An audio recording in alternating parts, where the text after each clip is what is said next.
Welcome to Keeping History on Two Wheels. Today we're going to learn about the very first African American hospital in the United States, and it's right here in Savannah, Georgia. It dates back to 1832 and is still active today.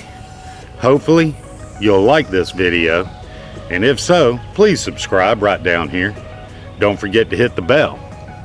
So grab your helmet and let's take a ride to what's known as the Georgia Infirmary. This thing was on, wasn't it? I hope so.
According to encyclopedia.com, black hospitals have been of three types: segregated, black control, and demographically determined. Segregated black hospitals included facilities established by whites to serve blacks exclusively, and they operated predominantly in the South. Black controlled facilities were funded by black physicians, fraternal organizations, and churches. Changes in population led to the development of demographically determined hospitals, as was the case with Harlem Hospital. They gradually evolved into black institutions because of the rise in black populations in the surrounding area around them. The desire to provide at least some hospital care for black people prompted the establishment of the earliest segregated black hospitals. Georgia Infirmary, established right here in Savannah in 1832, was the first such facility in the United States. The Georgia Infirmary was chartered on Christmas Eve, 1832. Located in Savannah, Georgia, this was the first hospital established for blacks in America. A few weeks later, on January 15, 1833, Richard F. Williams, the then president, presided over the hospital's first organizational meeting. The hospital was established for the relief and protection of aged and afflicted Negroes. Today, over 170 years later, the infirmary, now fully integrated, is an outpatient service called the Georgia Infirmary Day Center.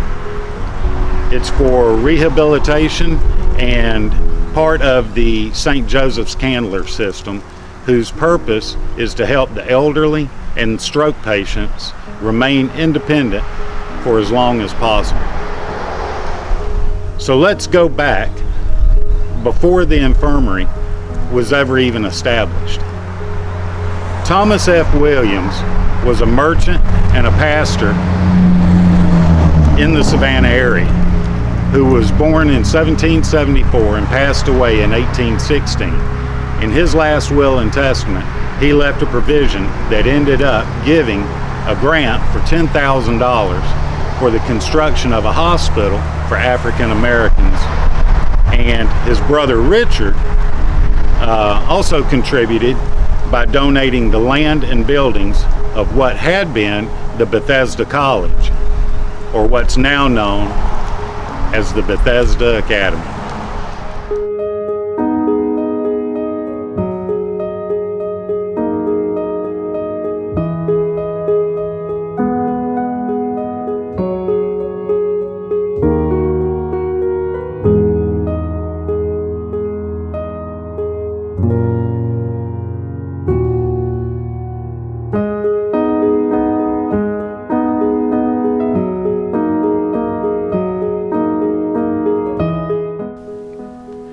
Mistreatment and poor living and working conditions often left slaves in prematurely bad health, and many were cast out by their owners when they were no longer able to work.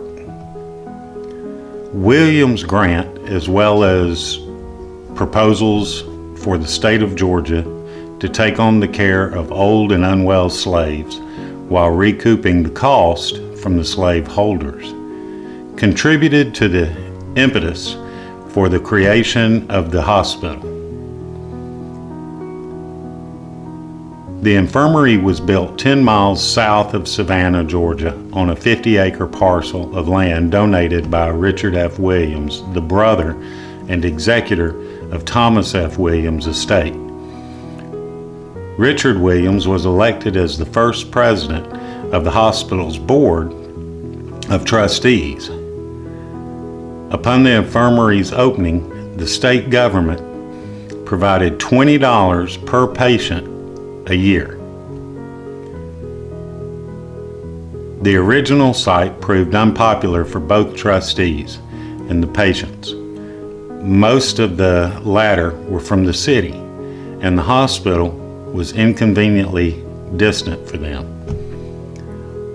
While the trustees wanted a site they could more closely supervise, in 1838 the infirmary was moved to its present-day location, a mile from Savannah on Lincoln Street and White Bluff Road. That today is known as Bull Street. These 14 acres included single-story buildings and farm tracts. It was advertised at the time as being well-equipped, having competent nurses, comfortable beds, well-ventilated wards, extensive pleasure grounds, and a good dietary department.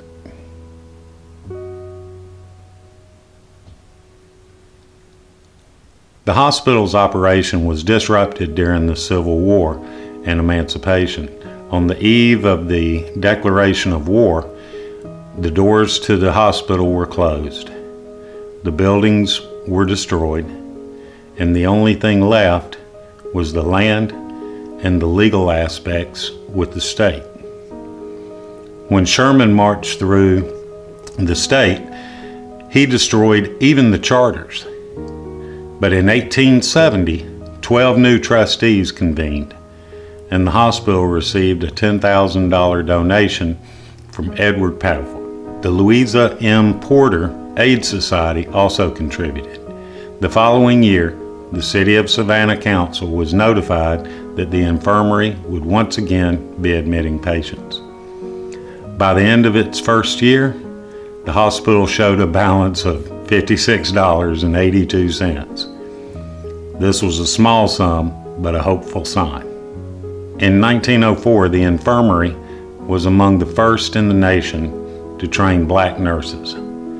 During the 1940s, it was expanded to meet the demand from a rapidly growing population moving to Savannah to work in shipyards and production plants, meeting the orders for the World War II.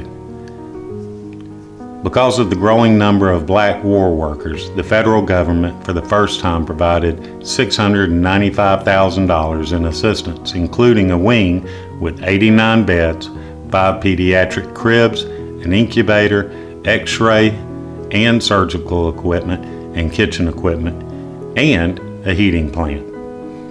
In 1974, the infirmary was renamed the Adult Day Center. It now provides care and rehabilitation for stroke patients and the elderly in the efforts of helping them remain independent for as long as possible. Today, the institution is known as the Adult Day Center, Georgia Infirmary, and is part of the St. Joseph's Candler Healthcare Network.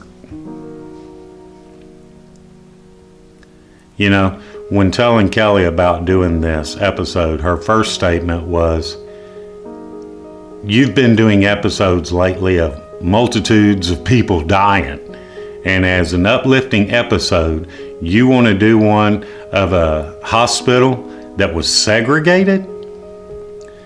My answer to her was, before this hospital was established, there was nowhere for them to go, the elderly or the ill health slaves. They were cast out by the slave owners and left with no choices or alternatives.